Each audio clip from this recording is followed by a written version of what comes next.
Thanksgiving is supposed to carry the smells of roasted turkey, cinnamon pies, and fresh bread rising from the oven.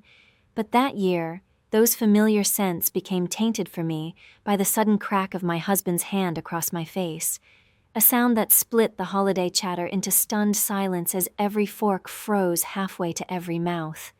The sting of his palm wasn't just on my skin, it rang through my bones and hummed in my ears, mixing with the clatter of a glass tipping over and the faint squeak of the neighbor, Mrs. Green, who had been invited at the last minute after losing her husband that fall, covering her mouth in shock. For a long second, the air itself felt heavy, thick with gravy steam and unspoken judgment, and I couldn't breathe for fear that if I drew in too much, the whole table would collapse under the weight of my humiliation. Before I go further, I want to pause and say this. Telling you this moment makes my chest ache all over again, and if you feel moved by it, leaving a kind comment or tapping truly helps me keep sharing stories like these, because it reminds me I'm not just screaming into the dark, I'm talking to people who care, and that matters more than I can explain.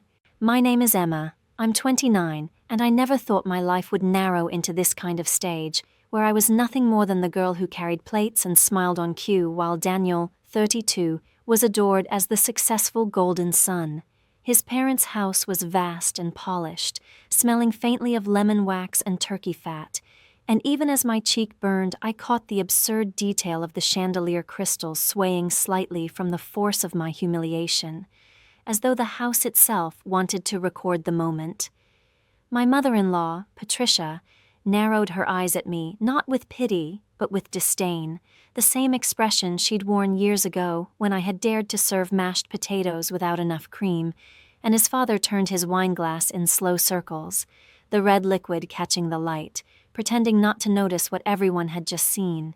Even Daniel's sisters reacted like actresses in a bad play, one suppressing a laugh that came out more like a cough, the other looking down at her plate with exaggerated seriousness, as though gravy boats were suddenly more important than violence. I stood frozen, my face burning, my body trembling with that old mixture of rage and shame that I had felt before in smaller private moments, like the time he squeezed my wrist too hard in a grocery store aisle after I spoke to a male cashier, or the night he, jokingly, shoved me against the fridge when the bills were higher than he expected, and both times I told myself I'd leave if it ever happened again. But then again, always came with an excuse. I scanned the table for even a single ally, but found only avoidance, until my eyes landed on Alice, my 11-year-old daughter, who sat with her knees pulled up under the chair, clutching the tablet she used for school projects. Earlier, she had been doodling flowers and little stars in the margins of a math assignment, but now her fingers moved with rapid certainty across the screen, her jaw tight and her brows knitted in a way I recognized from my own mirror on nights when I wanted to cry but refused. She was a child, yet her silence carried a sharper edge than the adult's muttering. And when I saw the way she held herself, back straight, chin steady, it struck me how much she had absorbed in those quiet evenings at the kitchen table when we whispered over hot cocoa about her science fair, when she told me she wanted to be a lawyer because lawyers got to use the truth like a weapon. In that instant, I understood she hadn't just been listening all these years. She had been storing, observing, collecting, and my heart swelled with a complicated pride laced with terror. Daniel tried to smooth the edges of the moment with a forced chuckle, the kind of brittle laugh that once fooled neighbors and colleagues at office barbecues, but the sound broke apart in the heavy air, because this time the audience wasn't buying it. Not even old Mrs. Green, who sat stiffly at the corner of the table, muttering a prayer under her breath. And then came the scrape. Alice's chair pushing back against the polished hardwood, a slow, deliberate sound that carved through the silence like a blade. Every head turned as she rose, the glow of her tablet spilling pale blue light across her determined face, and I felt a tremor of fear rush through me, wanting to shield her, to pull her small frame back into safety, but the words stuck in my throat and my body refused to move. She looked at me with those wide, fearless eyes, and for the first time in years, I felt something I thought I had lost forever, a spark of possibility, the sense that maybe this night, this slap, this shame, would not end with me shrinking smaller, because Alice was already rewriting the script, and the power that had always belonged to him was suddenly slipping away. To outsiders, Daniel's family looked like the kind of dynasty you'd expect to see on the glossy cover of a lifestyle magazine, their wide smiles and well-cut clothes broadcasting success, tradition, and perfect unity. But for someone like me who lived close enough to see behind the curtain, the illusion was as fragile as porcelain, and every holiday it took all their strength to polish the cracks. Patricia, my mother-in-law, was the conductor of the show, gliding through her spotless house in silk blouses that smelled faintly of lavender and starch, her pearl necklace catching the chandelier light as she corrected posture and tone with a single raised eyebrow. Harold, her husband, loved to brag about his golf trophies and savvy investments, but I'd seen him snap a driver in half when he lost a round, the splintering wood echoing across the backyard like a warning no one dared to name. Their daughters played their roles too, Caroline in her designer heels, always carrying an air of superiority, and Denise with her soft smiles and Instagram-perfect desserts, though I once overheard her sobbing in the laundry room after a call with her boyfriend, a sound she drowned out with the hum of the dryer. From the outside they looked flawless. From the inside, every breath carried the weight of performance, and I had been cast as the obedient extra, there to serve dishes and nod in agreement. I remember one Easter brunch years ago when Harold slammed a carving knife onto the counter because the ham was overcooked, the clang vibrating through the marble island and into my chest, freezing me mid-step. Patricia laughed too loudly, calling him passionate about tradition, while Caroline rolled her eyes and poured more wine, and everyone moved on as if nothing had happened. That day, our neighbor, Mrs. Green, had been invited, and I caught her raising her eyebrows at me with a look that said she noticed what others pretended not to. Later, as I was rinsing plates, she quietly muttered, "Men like that hand their tempers down like heirlooms," before patting my arm, her hand warm and dry against my damp skin.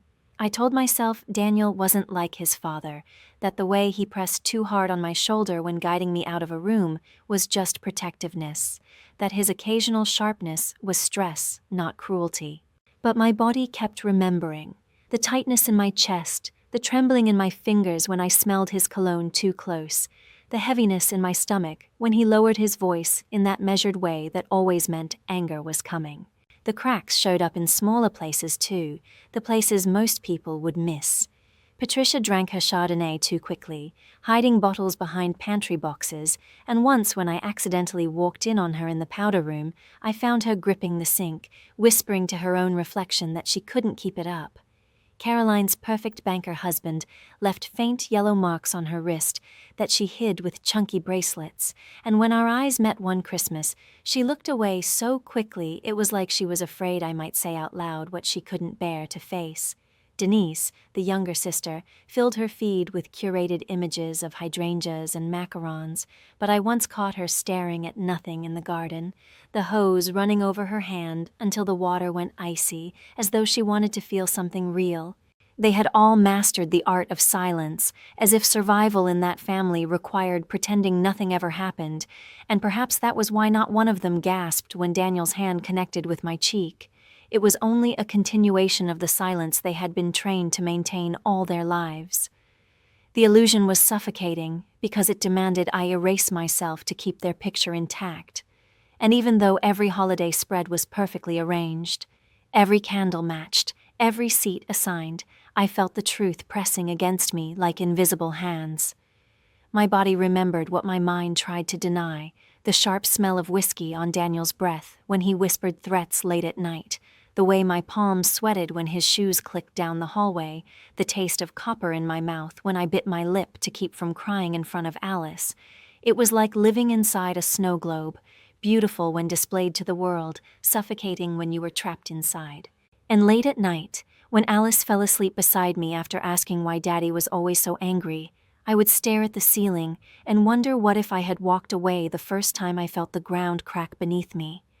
Would she be spared these shadows, or did it take a night like Thanksgiving, brutal and humiliating, for the truth to finally spill out into the open where no one could pretend it wasn't real anymore? Daniel never needed to shout to control a room, because he had mastered the subtle art of making others doubt themselves, twisting conversations in such a way that people laughed at his jokes, even when they carried sharp edges, and soon enough everyone learned to look at me through the lens he had built.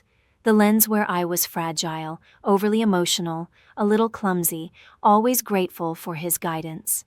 At parties, he would wrap an arm around me with just enough pressure to feel like a choke disguised as affection, whispering playful barbs in my ear while everyone else laughed. And I can still remember the hollow sting of those moments, standing in heels that pinched while holding a glass of wine that tasted like sour cherries, smiling as if it was all harmless fun. He trained his family the same way he trained his colleagues at the firm, with charm first and ridicule second. And once they accepted the charm, they excused the ridicule as harmless, which meant every time I flinched or hesitated, they saw weakness where there should have been concern. I remember the first time I brought my college friend Julia to one of his family dinners, hoping her presence would buffer the tension. Julia had always been the fearless one, the kind of girl who laughed with her whole body and spoke without apology, and I thought maybe her confidence would shield me. But halfway through the meal, Daniel casually told a story about how I once burned rice in our tiny apartment kitchen, exaggerating until everyone was laughing, and when Julia tried to defend me by saying every cook makes mistakes, Daniel turned his charming smile on her and joked about her string of failed boyfriends. The table erupted, Julia flushed red, and she never came back again. Later, she told me quietly that being in that house felt like being in a play where she didn't know her lines, and I realized then that Daniel had to make even the strongest people shrink if they stayed too long under his gaze. The control extended beyond gatherings, seeping into daily life until it was like breathing secondhand smoke. He checked my receipts when I came home from the grocery store, holding them between two fingers like evidence in a trial, questioning why I chose one brand of cereal over another, his voice calm, almost amused, which somehow made it worse.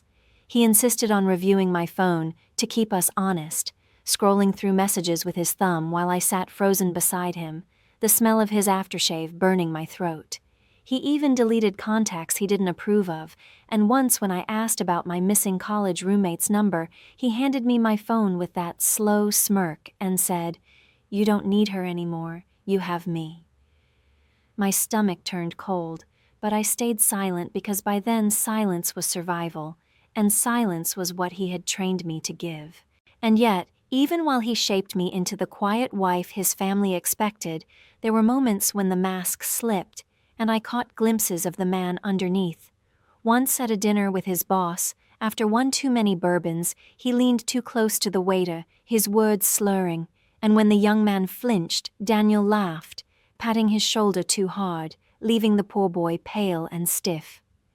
Another time, at a PTA meeting for Alice's school, he interrupted the teacher to explain how group projects should be run more efficiently, his tone sharp enough that even the principal raised an eyebrow. Each time he smoothed it over with that charm of his, but I saw the pattern, the cracks in the perfect facade, and I began to wonder if everyone else saw them too, but chose not to, because admitting the truth meant confronting the uncomfortable fact that their golden boy was built not on kindness, but on control. And perhaps the cruelest irony of all was that I believed them more than I believed myself, letting their silence convince me I was the one who was broken, when all along it was Daniel who had trained us all into actors in his carefully staged performance. Alice was only 11, but sometimes when I looked at her, especially in the soft yellow light of her bedroom lamp as she bent over her homework, I felt as if she carried more gravity than I did at 29, as if she had been forced to grow up in the shadows of things I had tried so hard to shield her from. She wasn't the kind of child who asked obvious questions. Instead, she collected them like seashells, storing them quietly until she had enough to build a whole picture. When Daniel made a snide remark at dinner, Alice's spoon would pause mid-air, her eyes flicking between us, memorizing the moment. When he left the room in one of his brooding silences, she would crawl beside me on the couch and rest her small hand on mine, her skin warm and steady, her gaze searching as though she wanted to say, "I see what you're not saying out loud." Once, while baking cookies together, she whispered that her classmate's dad always picked her up smiling and asked if dads were supposed to make moms laugh instead of cry. The smell of burnt sugar filled the kitchen as I fumbled for an answer, my throat tightening with shame, realizing she had noticed far more than I wanted her to. It wasn't only inside our house that Alice observed, because she had the curious instinct to measure our life against others. At the corner store, she sometimes came with me on Saturday mornings, holding my hand as we picked up milk and bread. And there was an older cashier named Mrs. Lopez who always slipped her a peppermint candy. One morning, Daniel followed us, insisting on paying, and when Mrs. Lopez asked how my sunshine was doing in school, Daniel cut in to correct her, saying Alice should focus less on art and more on math if she ever wanted a real future. Mrs. Lopez didn't laugh. Instead, she reached across the counter, squeezing my wrist with her paper-dry hand and muttering, "Don't let anyone dim her light." That moment stayed with Alice, because in the car, she asked why Mrs. Lopez sounded sad when she said it, and I realized my daughter wasn't only watching me, she was noticing the world's small acts of resistance too. Another time, during a school field trip, she told me later that her teacher, Mr. Thompson, patted her shoulder and told her she had her mother's bravery, and though I felt like a fraud hearing that, Alice's pride in repeating it made me realize she was collecting allies I hadn't even thought about. Alice also had a habit of using technology as if it were a diary, not with words, but with images and recordings. Fragments of life she stitched together like threads in a hidden tapestry.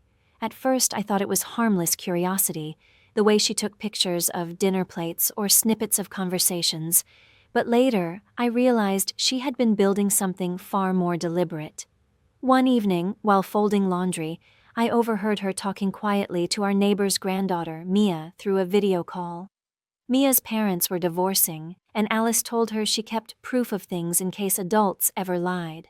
My heart raced as I leaned against the dryer, hearing my own daughter echoing words I had once whispered to my childhood friend Rachel after my own father's angry outburst decades ago. The hum of the dryer vibrated through my ribs, and the scent of detergent felt suddenly suffocating as I realized that Alice wasn't just living in my shadow. She was preparing herself for the day when truth would matter more than fear. There were nights when I would tuck her in and feel the guilt so sharp it pressed against my ribs, because I wanted her to dream about dance recitals, summer camps, and birthday parties, not about gathering evidence against her own father.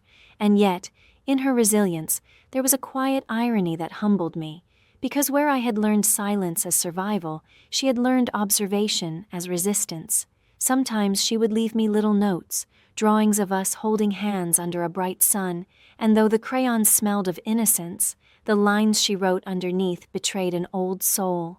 "One day we won't be sad anymore, Mom." I remember crying into my pillow after finding one of those notes, ashamed that an 11-year-old could articulate the hope I couldn't bring myself to speak. Alice was learning to read between lines, yes, but she was also teaching me that love, even in silence, could grow stronger than fear, and that maybe the cracks I had spent years hiding inside weren't only fractures, they were openings wide enough for her to see the truth and carry it forward.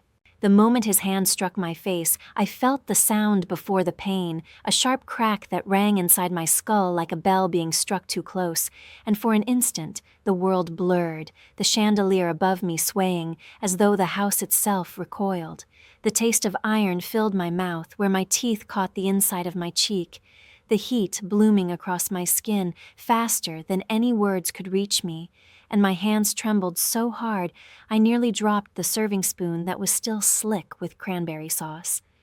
The air smelled of roasted turkey and nutmeg pie, but underneath was the sour tang of wine and my own fear, and I realized with a sickening clarity that the food I had spent 2 days preparing had become part of a stage set, a backdrop for my humiliation. Out of the corner of my eye, I saw Mrs. Green, the widowed neighbor who had been invited out of pity, stiffen with her fork still in her mouth, her eyes round as coins. And I thought of how she once told me, grief can be silent, but rage has a sound, and in that moment, I heard both. The room's silence after the slap was louder than the slap itself. Patricia cleared her throat delicately as if to reset the scene, her perfume of lilies mixing with the gravy steam, while Harold swirled his glass in slow circles, the crimson wine reflecting the firelight so brightly it looked almost like blood. Caroline, the older sister, raised her napkin to her lips with exaggerated calm, and Denise looked down, her fork tracing patterns in the mashed potatoes, pretending nothing had happened. Even the children froze, forks suspended mid-air, the scrape of metal against porcelain hanging unfinished. I thought of a summer picnic years earlier when Daniel had snapped at me for forgetting mustard, the way his mother laughed and called me scatterbrained, and I realized this was not the first time I had been shamed in public. It was simply the first time the punishment had left a mark visible to all. My cheek pulsed with each heartbeat, and still I stood there, feeling smaller than the chair behind me, as though any move might shatter what little dignity I had left. But what stunned me most was how quickly Daniel tried to reclaim the room. He let out a laugh that was too sharp, clapped Harold on the shoulder as if to shift the spotlight, and muttered something about clumsy hands and holiday stress, his voice carrying that casual arrogance that once charmed strangers but now rang hollow. My eyes darted toward Alice, and I saw her gripping her tablet like a shield, her small knuckles white against the black frame, her chest rising and falling faster than usual, yet her gaze was steady. I remembered a night months before when I had tucked her in, and she whispered that she hated the way Daddy made me cry, and I promised her softly that one day things would change, though I had no idea how. Now, watching her chair slide back with a slow, deliberate scrape against the hardwood, I understood that day had arrived not by my courage, but by hers. The irony twisted in my chest like a knife. The slap that was supposed to silence me had instead summoned Alice into the center of the story, and I realized with a shiver that Daniel hadn't prepared for this, because he had spent years training me, not her. She rose slowly, the faint blue glow of the tablet spilling across her determined face, her hair falling into her eyes, but not breaking her focus, and for the first time in years I felt something inside me lift. I remembered the stories my childhood friend Rachel used to tell me when we were teenagers, about how truth always arrives when it's least convenient for liars, and in that moment, I believed her. The room was still silent, but it was no longer his silence. It was Alice's, and in the trembling of my hands and the pounding in my ears, I felt the shift. This Thanksgiving would not be remembered for the turkey or the pie, but for the moment, an 11-year-old girl rose with a tablet in her hand and rewrote the ending Daniel had written for us. Alice's voice was small, but it sliced through the dining room with a clarity that made every adult fall still, her words precise and steady as she held the glowing tablet against her chest like a shield, and asked, "Want to explain this, Dad?" The 5 words were so ordinary, yet they carried the force of a courtroom verdict, and I swear I could hear Patricia's fork clink against her plate as her hand trembled for the first time all evening. My cheek still burned, the heat pulsing with every heartbeat, but my attention snapped to the images on the screen. Rows of screenshots, videos, and notes, the quiet evidence of a child who had been watching more carefully than any of us understood. Daniel froze, his smirk collapsing into a twitch, and for the first time in years I saw him without his armor of charm, just a man cornered by an 11-year-old girl. The air smelled suddenly metallic, like the scent that lingers after a storm, mixed with the buttery richness of potatoes going cold, and I found myself shaking not from fear, but from the surreal realization that this wasn't my confrontation. It was hers. The screen lit up with the first recording, Daniel's voice spilling into the room, cruel and mocking as he spoke on the phone about me being dead weight, words I remembered overhearing through the bedroom door months earlier, but had convinced myself I had imagined. Gasps rippled across the table. Denise's husband, a quiet accountant who rarely spoke, muttered "Jesus" under his breath, and even Mrs. Green, who had seen more grief than most of us, whispered a prayer so low it sounded like a sigh. My body remembered the night that clip had been made, the way the smell of his aftershave had filled the hallway as he shut the door in my face, the cold tiles beneath my bare feet as I leaned against the wall, wondering how much longer I could endure. I glanced toward Alice and felt my throat tighten with guilt, because while I had been trying to hide my pain to protect her, she had been quietly documenting it, carrying a burden no child should bear, yet wearing it now like armor. Daniel lunged halfway across the table as if he could snatch the tablet, but Alice stepped back, her small frame brushing against my side, and instinct took over. I placed my arm in front of her, my hand shaking but firm, and for the first time I felt myself shielding her not with silence, but with presence. At that exact moment, an unexpected voice broke the tension. Rachel, my childhood friend, who had stopped by briefly with a pumpkin pie and been persuaded to stay for dessert, spoke up from the far corner. She had always been fearless, the girl who once dared me to skip class and climb the tallest oak tree in town, and now her voice carried the same steady defiance as she said, "Emma, don't let him touch her." The irony wasn't lost on me. The girl who once taught me to climb was now reminding me I had the strength to stand. Daniel froze mid-reach, his face reddening, and when I looked around I saw other cracks forming. Caroline's husband pushing back his chair with disgust, one of the teenage cousins fumbling for his phone as if to record, and Patricia herself pressing her napkin against her mouth, her pearl necklace rattling faintly as her composure slipped. The second file opened automatically. Photos of hotel receipts, screenshots of messages, the kind of evidence no child should know how to collect, but somehow Alice had pieced together. I smelled the faint wax of the candle centerpieces, the citrus tang of Denise's perfume, the sweat beginning to bead on Daniel's forehead, and all of it fused into one dizzying moment where time seemed to slow. My heart pounded so loudly it drowned out the murmurs, and I thought of Alice at 8 years old, curled beside me in bed after a nightmare, whispering that monsters aren't always under the bed, sometimes they sit at the table. The irony nearly broke me, because here she was, proving herself right. The shame I had carried for years, the nicks and bruises of silence, the swallowed words that tasted like ash, all of it was being dragged into the light by an 11-year-old with trembling hands and steady eyes.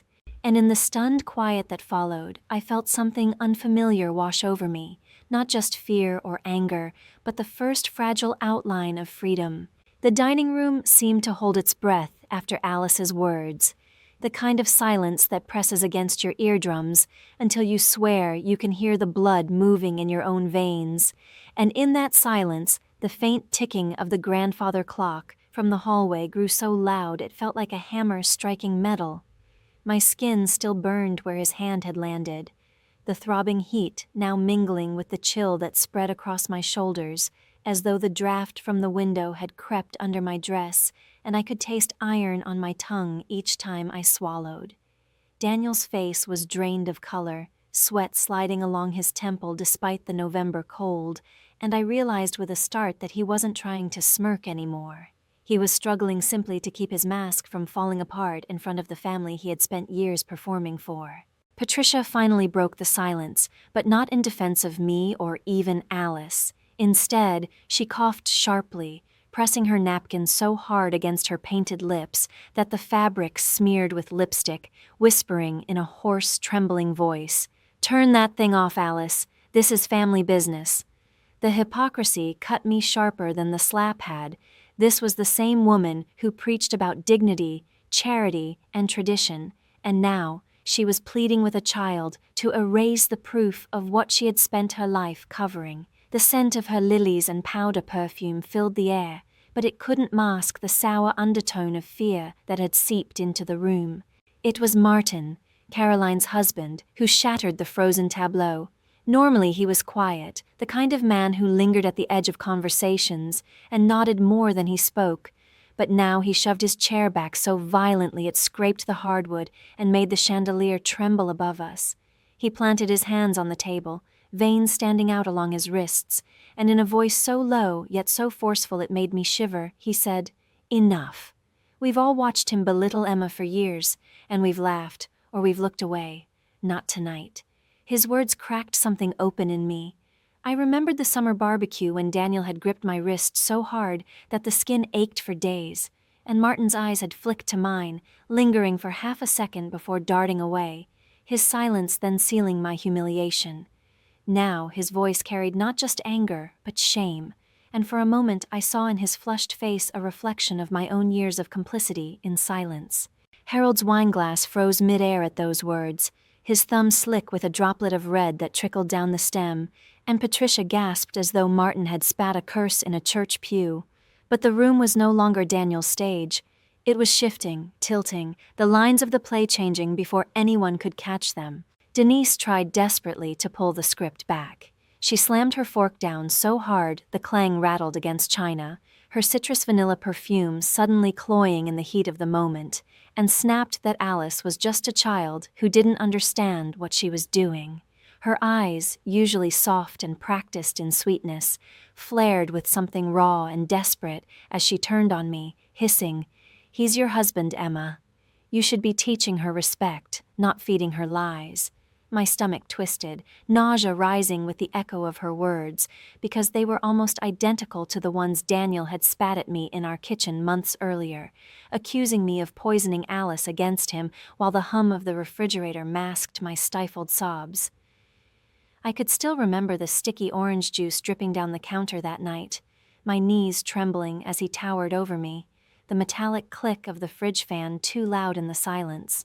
Now Denise's voice carried that same cadence, as if she had inherited his script, and for a breath I almost believed her, almost folded back into shame, until Alice's small hand brushed mine under the table.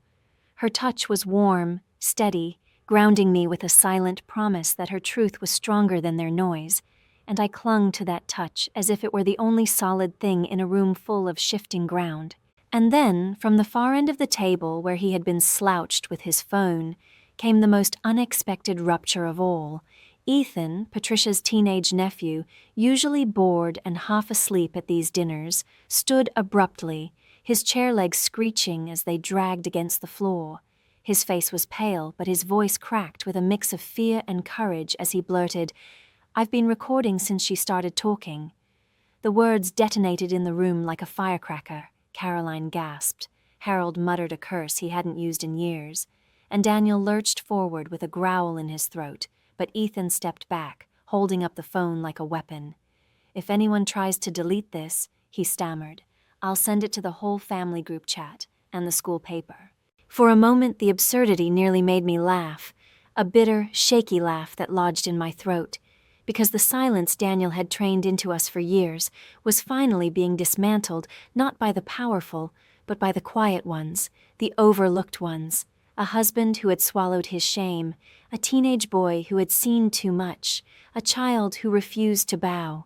The sense of cooling turkey, extinguished candles, spilled wine all blended together with something new I hadn't tasted in years. The sharp, fragile sweetness of possibility, of air that finally felt breathable, of freedom that no longer seemed like a dream, but like a door cracking open in front of me. Alice's small fingers tapped the screen again, and the next file bloomed open with a pale blue glow that seemed to drain the color from everyone's faces around the table. For a moment, the tablet was the only light in the room that mattered, every candle and chandelier fading into the background, because in that glow appeared proof of what I had once only dared to suspect. The first document was a hotel invoice, neat and sterile, Daniel's name printed at the top, the supposed destination marked as Chicago for a business trip. But the receipt clearly read Miami, with spa charges for two, and a signature that wasn't mine scrawled across the bottom. The air seemed to shift. Patricia's pearls clicked softly as her fingers clenched them too tightly. Harold's face reddened as if every glass of wine he had ever boasted over had turned to vinegar in his mouth, and even Caroline's smirk faltered, her nails tapping the mahogany table in nervous staccato. The absurd detail hit me, that here, on a table cluttered with cranberry sauce and gravy boats, where laughter should have filled the air, we were instead facing documents that might as well have been court exhibits. the smell of cooling turkey and extinguished candles pressed against my throat, and I thought, not for the first time, that the truth always carries its own scent, sharp and metallic, like the air right before a storm breaks. Daniel stammered, reaching for a laugh that wouldn't come, insisting it was taken out of context, but the tremor in his voice betrayed him. Alice opened another folder labeled October, and there it was, screenshots of messages to a woman named Lila, her name typed in affectionate shorthand, punctuated with emojis he never once used with me. There were selfies too, Daniel in a hotel mirror, shirtless, his grin smug, and in the blurred reflection behind him, unmistakably, a second figure reclining on the bed. My chest constricted as though an iron band had been cinched around my ribs, and a memory slammed into me. 2 years earlier, when he returned from a conference, smelling faintly of coconut lotion and salt, though he swore he had been snowed in at Denver. I had lain awake that night, staring at the ceiling fan turning slow circles above me, telling myself the scent was imagined, my loneliness twisted into paranoia. Now I saw that I hadn't been paranoid at all. I had been gaslit into betraying my own senses. Mrs. Green gasped so sharply that her prayer spilled into the silence. "Lord, have mercy," her voice quivering as she clutched the armrest, and Rachel, my childhood friend, muttered something under her breath about how Daniel hadn't changed since he was 16, when he borrowed her notes and then mocked her handwriting in front of everyone. Her voice cracked on the memory, and I realized suddenly that this wasn't only my reckoning. It was the unmasking of a cruelty that had stretched across decades. But Alice wasn't done. She tapped again, and new evidence filled the screen. Bank transfers to an offshore account in the Caymans, small amounts at first, then larger, deliberate, each one time-stamped on nights he had claimed he was working late. I remembered the faint chemical smell of printer ink on his shirts, his excuses of last-minute projects, and the way my stomach would drop every time he brushed off my questions with that patient smile that always made me feel like a child. My skin prickled with heat now, shame mixing with fury, as recordings played of his voice mocking me to a colleague, calling me cheap decoration for family dinners. Laughter in the background, confirming that others had joined in at my expense. The words pierced deeper than the slap, because they confirmed what I had always feared, that my humiliation was entertainment for him. I clutched the tablecloth, the rough linen fibers scratching my palms, grounding me as the room erupted in whispers. Harold muttered a curse into his wine, Denise pressed her hands to her face as mascara streaked down her cheeks, and Martin shook his head with visible disgust, saying low but clear, "You're pathetic, Daniel." That voice, calm but certain, made Daniel twitch as though struck harder than I had been. The room grew hotter, smells colliding, wine soured on the table, gravy thickening to paste, Patricia's floral perfume turning acrid as sweat trickled down her temples. And through it all, Alice stood, small and unyielding, the tablet a torch she refused to lower. My throat burned, tears pressing behind my eyes, and I thought of nights when Alice had crawled into bed beside me, whispering that monsters weren't under the bed, but in the next room, and how I had hushed her, ashamed to admit she was right. I thought of Rachel daring me to skip school and climb trees, her laughter echoing as she promised the world was bigger than any boy's cruelty. I thought of Mrs. Green at the grocery store, pressing peppermints into Alice's hand as if to say, "Sweetness can survive anything." And now, all those voices, all those fragments of kindness seemed to gather behind Alice, giving her strength as she faced the man who had trained us all into silence. My body ached, my cheeks still pulsing, but underneath the pain was something sharper and cleaner than anger. It was clarity. The kind of clarity that tastes like the first breath after a storm, air so fresh it almost hurts your lungs. And in that clarity, I realized this night was not about humiliation anymore. It was about unveiling, about tearing down the stage he had built and refusing to play my part again. When the last file closed and the silence settled again, it wasn't the same silence as before the storm, heavy and suffocating, but a thinner one, like the air after thunder has rolled away, fragile and trembling, but breathable at last. My hands were shaking as I gathered Alice to me, the warmth of her small frame pressing against my ribs, her hair carrying the faint scent of cinnamon shampoo we had bought on a whim at the grocery store weeks ago, a smell that suddenly felt like an anchor in the middle of chaos. Daniel tried to speak again, but the words came out hoarse, strangled by the weight of evidence, and no one reached for him. Not Patricia with her pearls, not Harold with his wine, not even Denise through her smeared mascara. For the first time in years, I realized that the weight of this family's silence no longer held me prisoner. Their judgment, their cold stares, their rehearsed smiles had lost their power, because the truth had stripped the stage bare. The air smelled of extinguished candles and bitter coffee cooling in forgotten mugs, and with each breath I felt my lungs filling not with fear, but with something rawer, possibility. Leaving wasn't planned, and yet it felt as though some part of me had been preparing all along. The overnight bag I had tucked in the trunk of my car weeks earlier, just in case, I had told myself, waited like a secret ally, a small rebellion that now felt prophetic. I remembered packing it late at night, the zipper's rasp sounding louder than thunder in the quiet house, my hands trembling as I tucked in Alice's favorite sweatshirt, my passport, a small envelope of cash I had been saving from grocery money by skipping lattes and clipping coupons. The scent of detergent from freshly folded clothes had clung to my fingers that night, a smell of preparation and quiet defiance. Now, as Alice and I stepped away from the table, I caught Rachel's eyes across the room. She gave a small nod, almost imperceptible, but it carried me back to high school when she once dared me to climb the chain-link fence at the edge of the football field, whispering, "You're braver than you think." Tonight, for the first time in years, I believed her. The hallway smelled of lemon polish and dust as we walked through it, each step of my heels clicking against the floor, sounding like a drumbeat that marked not an exit, but a beginning. Outside, the November air wrapped around me sharp and cold, burning my lungs in a way that made me feel more alive than I had in years. Alice shivered, and I pulled her close, feeling the rough wool of her coat under my palm, the faint scrape of her knit scarf against my cheek as she leaned into me. In the driveway, our neighbor's teenage son, Jake, who had been helping park cars earlier, looked up from his phone, confusion flashing across his face as he saw us leaving early. "Everything okay, Mrs. Carter?"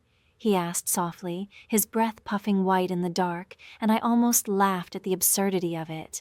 Everything was breaking, nothing was okay, and yet for the first time I could say yes without lying.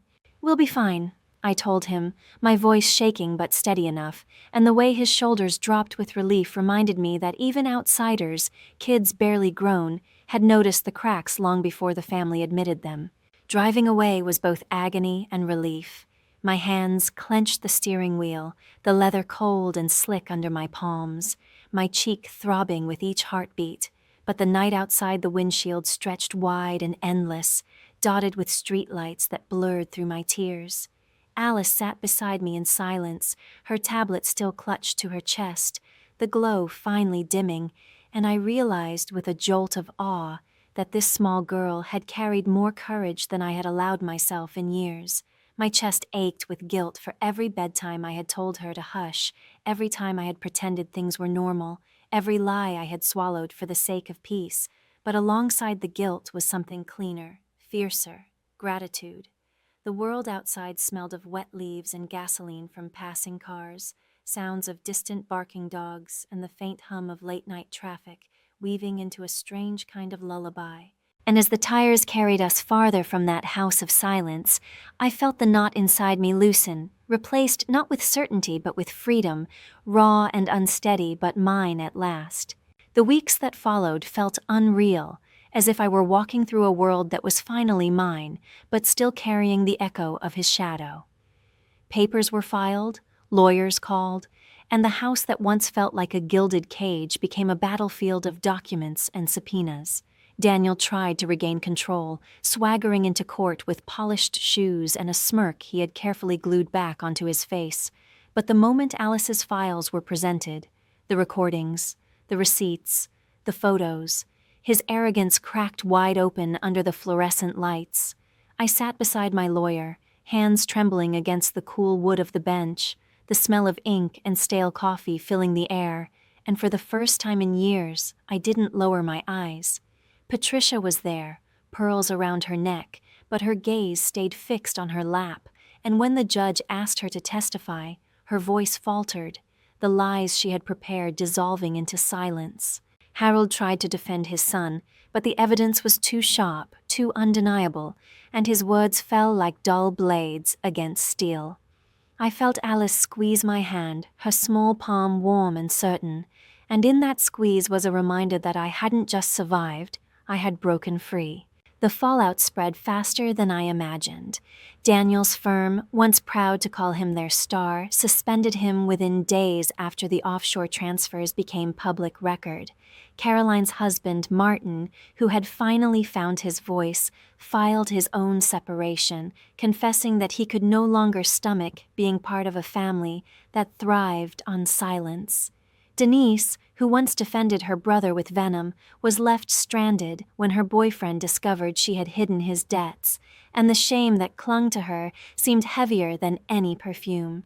Even Patricia, who had built her world on appearances, could no longer host her charity luncheons without whispers following her, and the lilies she loved so much began to wilt in vases, left untouched. Mrs. Green stopped me in the grocery store one morning, her hands smelling faintly of flour from the bread she had just baked, and she whispered, "The truth always settles, Emma. It may tear down walls, but it builds new ones stronger." I nearly cried in the aisle between canned beans and cereal, because her words felt like a benediction, an unexpected grace. But the most unexpected moment came weeks later at Alice's school assembly. Mr. Thompson, her teacher, invited me to the front after Alice presented her science project on resilience in ecosystems. "Sometimes," he said, his voice carrying across the gymnasium filled with the scent of waxed floors and popcorn from the concession stand, "resilience looks like survival, and sometimes it looks like bravery." The applause rose around us, and I caught sight of Rachel in the back row, her smile wide and proud, and for the first time in years I felt not like an ornament or a shadow, but like someone solid, rooted. Daniel wasn't there. By then he was too busy drowning in lawsuits and headlines, his once polished face plastered across the news, not as a golden boy, but as a cautionary tale. The irony was almost sweet. He had spent years training us into silence, yet it was the voices he underestimated.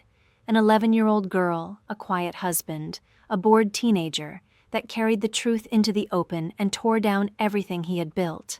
On the night the divorce was finalized, Alice and I stood outside our small rented apartment, the city air cool against our cheeks, carrying the smell of rain on pavement and the distant hum of traffic. She slipped her hand into mine, her tablet finally tucked away in her backpack where it belonged, and looked up at me with eyes so steady they seemed older than her years. "We're free now, Mom," she whispered, and the words struck deeper than any gavel or decree. I thought of the slap that began it all, meant to humiliate and control, and how it had become the spark that lit our escape. I thought of Patricia's pearls rattling, of Denise's fork clattering, of Martin's voice breaking the silence, of Ethan's trembling defiance, of Mrs. Green's prayer, of Rachel's laughter that cut through the lies. Everyone had played their part, willingly or not, and everyone had received what they deserved. The storm had passed, but its lesson lingered. That truth, once spoken, cannot be silenced again. And as Alice and I stepped into the warm light of our new home, I knew with every fiber of my being that the story was no longer his to tell. It was mine, and it was finally one of freedom. If this story touched you even a little, take a moment to leave a comment and tell me what you felt.